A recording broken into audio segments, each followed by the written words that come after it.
थे वहीं शिव चर्चा शुरू हो गया।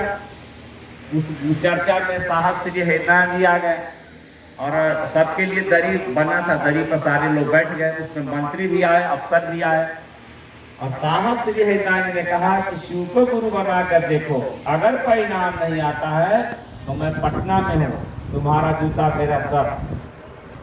साहब कहते हैं और इन लोग शिव को अपना गुरु मान लेते हैं और कुछ ही दिन के बाद इन लोग दरोगा बन जाते हैं।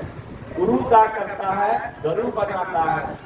गुरु का शाब्दिक अर्थ होता है, ऐसे लोग कहता है गु मने अंधकार, गु मने प्रकाश, जो अंधकार से प्रकाश की ओर ले जाए। लेकिन गुरु का एक और अच्छा शब्द होता है भाग्य, वजन। जैसे आपका बच्चा पढ़ने गया, आप कुछ नहीं किया तो नहीं कहते हैं कि बेकार है मेरा बच्चा, तो बर्बाद हो गया। लेकिन आपका बच्चा पढ़ा, आप कलेक्टर बन गया, तो आप कहते हैं ना, आप ही कहते हैं कि देखिए मेरा बेटा कहाँ से कहाँ चला गया। तो मेरे गांव में जो शिव चर्चा शुरू हुआ तो हर बात तो पहले जगह जगह महादेव होता था, आज तो कम होता है, जब घोषणा हो रहा है तो हो रहा है। फिर लोग जगह जगह महादेव करते थे, रात्रि में शिव चर्चा होता था तो हम लोग उधर बैठ के सुता सुता महादेव करते थे। मंच पर लोग जगह जगह, हम नीचे बैठ के सुता सुता मजे मजाक उड़ाते थे। और तबियत मेरा बिगड़ा और मैं 2 दिन बेहोश रहा। डॉक्टर ने कहा जब तक बिना दवा खाना और गाड़ी मत चलाना, फटा मरीज कोशिश कर दिया। उस समय भी घर में गाड़ी थी और देखिए उन्होंने कहा कि पानी गर्म करने पर वाष्प बनता है और सब घर में सलाई होगा माटी, आप रगड़िएगा तो आग लगता है, छोड़ दिया तो आग पकड़ता नहीं। तो उन्होंने कहा कि शिव को गुरु बना के देखिए। तब मैं लाचारी में शिव को गुरु बनाया। एक ही लाइन पर कि वैदों का नाथ वैद्यनाथ है आप ही महादेव, किसी का गर्दन काट के जोड़ सकते हैं, तो आपके लिए बीमारी क्या है।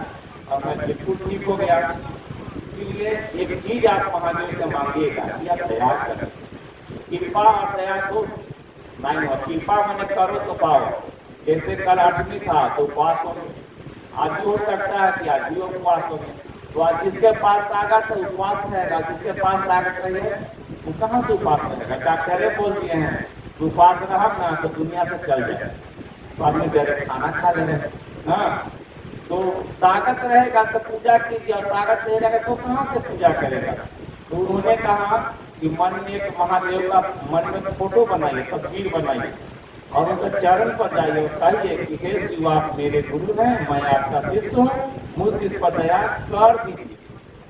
दया का मतलब क्या हुआ, हम कुछ नहीं जानते हैं, उस लायक नहीं तब भी कर दीजिए। इसमें कुछ लोग होंगे जो पहले डीलर साहब को चीनी देते थे, कोटा में चीनी मिलता था। वो जो पुराने लोग होंगे, आपको नया लोग को पता नहीं होगा, हमको याद है 5 किलो चीनी हम लोग को कोटा में मिलता था, डीलर साहब देते थे। लेकिन घर में अगर किसी बेटी का शादी हो, बहन का शादी हो, तो आदमी डीलर को जाता था, कहता था ये डीलर साहब दया कर देते 50 किलो चीनी दे।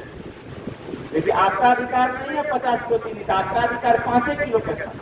तो डीलर साहब कहते कि जाइए ना चीनी 50 किलो आपको दे देते, कोई कोटे से चीनी आता था। तो दया का मतलब होता है कुछ भी नहीं जानते हैं तो भी आप कर दीजिए। जैसे छोटा आपका बच्चा है, जब तक पढ़ता है कमाता नहीं है तब तक आप पर आश्रित है कि नहीं, आप ही ना माता पिता खिलाते हैं। कि क्या कहते हैं कि 5वां क्लास में जाओ भागो, नहीं खाना खिलाएंगे। जब तक वो छोटा है तब तक खाना देते हैं। तो साहब ने कहा कि अपने गुरु शिव से प्रतिदिन दया की याचना करो। अब दया का शाब्दिक अर्थ होता है जीव का शिव हो जाना। ऐसे तो हम लोग कहते हैं बेटा इंजीनियर बन गया, बेटा कलेक्टर बन गया, महादेव की दया। भी आप कह सकते हैं कि हम पहले हम शिव को गुरु नहीं बनाए थे तो खाने का ठीक नहीं था, शिव को गुरु बनाए ना तो देखिए सब कुछ मिल गया, ये भी दया है। लेकिन मूलतः में दया का अर्थ होता है जीव का शिव हो जाना। तो जीव शिव होगा तो क्या होगा, सब दिन हाय हाय काम कीजिएगा, घर का काम कम और महादेव का काम ज्यादा। सही बता रहे हैं, घर का काम कम और महादेव का काम ज्यादा। आपके बगल में बोध गया है, भगवान बुद्ध की धरती लोग कहते हैं।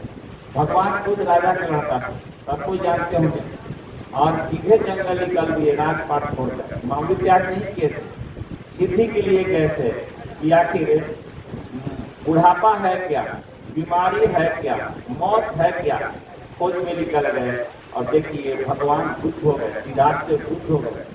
आज पूरा विश्व पूजने आता है।